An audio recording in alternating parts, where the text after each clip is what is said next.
di mulut itu makanan langsung dikunyah dan dihaluskan oleh gigi. Setelah dihaluskan, makanan juga akan bercampur dengan air liurnya. Dengan air liur yang membantu memecahkan makanan-makanan menjadi lebih halus. Setelah dari mulut kemana majunya? Ya, benar, ke kerongkongan di sini ya. Nah, contohnya ini makanan masuk ke mulut.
daging kambing, terus kacang-kacangan. Nah, yang ketiga ada kandungan mineral. Mineral itu kandungan air dalam makanan. Mineral ini berguna untuk menjaga cairan dalam tubuh. Contohnya seperti pada sayuran dan buah-buahan. Kemudian yang keempat ada protein. Nah, protein ini berguna untuk menjaga pertumbuhan dan perbaikan sel dalam tubuh. Contohnya protein itu berbentuk daging, ikan, dan juga susu. Kemudian ada keju juga. Yang kelima yaitu ada serat. Kalian tahu nggak serat itu apa? Serat itu apa? Kalian tahu? Oke. Nah, serat itu adalah kandungan pada makanan yang berguna untuk melancarkan pencernaan dan buang air besar. Nah, contohnya pada makanan buah dan sayuran. Kalian tahu nggak buah-buahan yang sering orang tua tuh suka nyuruh kita buat makan itu agar pencernaan kita lancar? Pepaya, benar. Pepaya. Nah, kemudian yang keenam ada air. Di dalam makanan mengandung air. Bedanya air sama mineral itu apa? Ada yang tahu nggak? Oke. Nah, mineral sama air itu beda ya. Kalau mineral itu mengandung contohnya seperti ini. Air kalau bening itu air, tapi kalau dicampur susu berarti itu mineral. Jadi mineralnya ada pada susu. Nah, yang ketujuh itu ada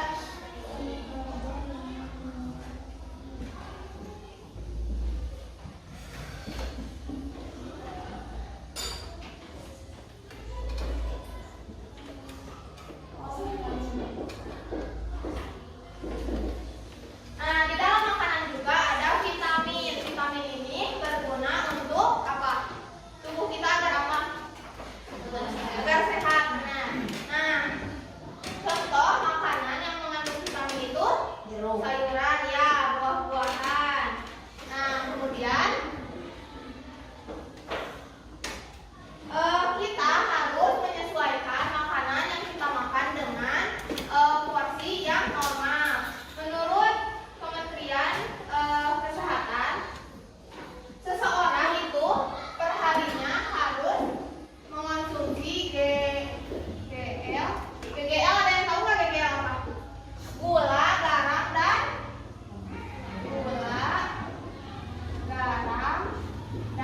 dan apa L-nya? Dan apa? Lemak. Jadi GGL yang harus dikonsumsi yaitu G4,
diabetes. Diabetes itu karena contohnya seseorang yang mengalami diabetes, contohnya itu seperti suka tantrum, terus berat badannya kecil, suka gampang lapar dan haus. Di sini siapa yang gampang lapar sama haus? Ada nggak?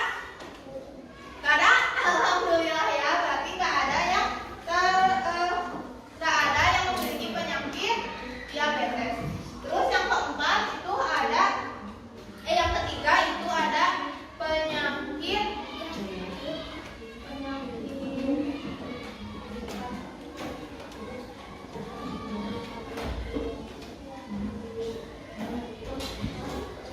penyakit diare. Penyakit diare biasanya dialami oleh anak-anak. Kenapa? Contohnya penyakit diare itu ciri-cirinya seperti apa? Sering BAB ya? Sering BAB. Nah, itu karena anak-anak kenapa sering mengalami diare karena tidak tahu makanan yang dimakan itu ada kumannya atau enggak. Jujur ya, kalian pernah makan nggak makanan yang udah jatuh? Pernah ya? Pernah. Nah, itu dapat menyebabkan diare. Nah, oke.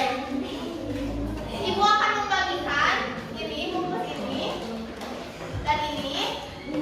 Tapi kalian berkelompok. Ini ada berapa orang? 33 ya. Nah, ibu akan membagi menjadi 6 kelompok. Kalian berhitung 1 sampai 6, kemudian diulang lagi 1 sampai 6. Nanti kalau kalian mendapatkan nomor 1, berarti harus berkumpul dengan teman-teman yang nomor 1. Dapat dimengerti? Ya, oke.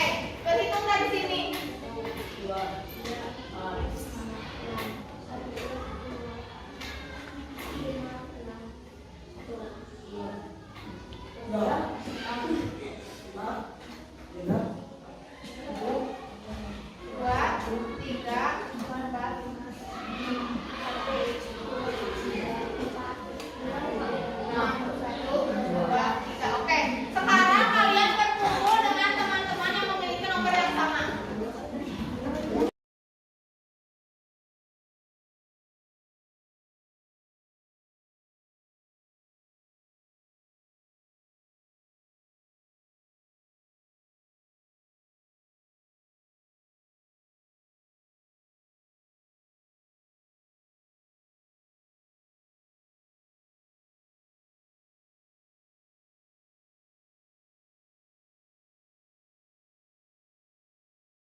Oke.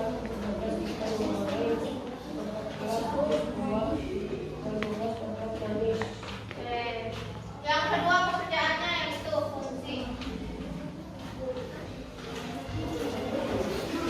Lampu diam.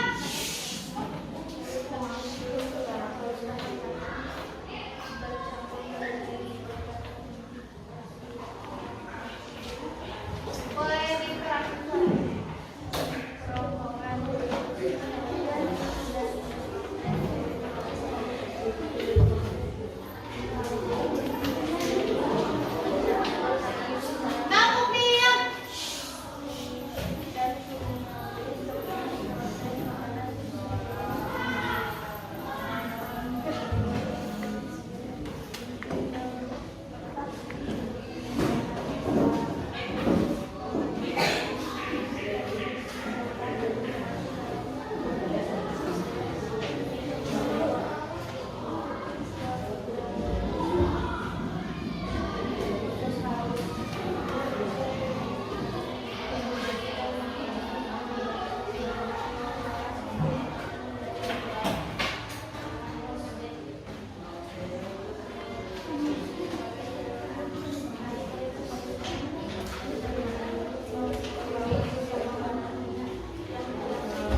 Oke, siap. Oke. Tabung puncak. Jempol kanan, jempol kiri digabungkan. Puncak.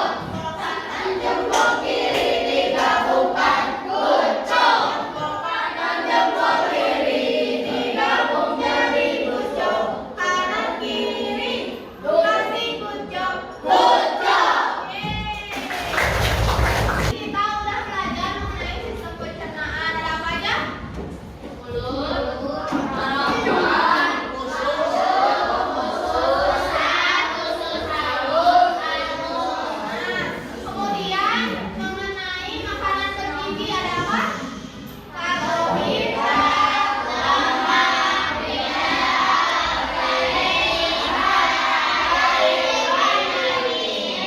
kandungan dalam makanan GGE apa itu?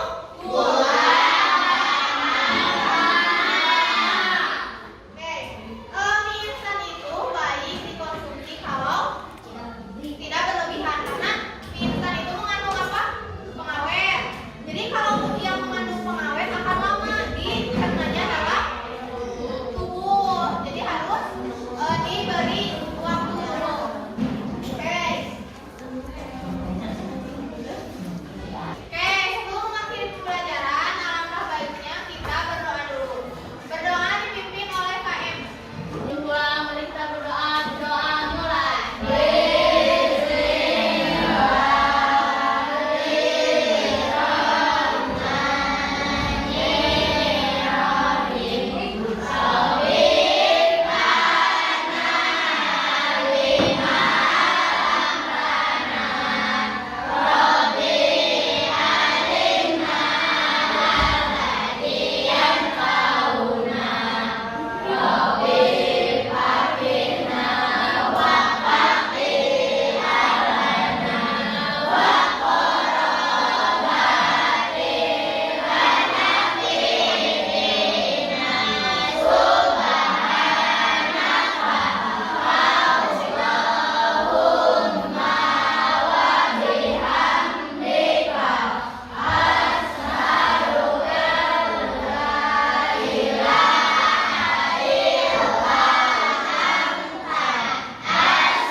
Thank you.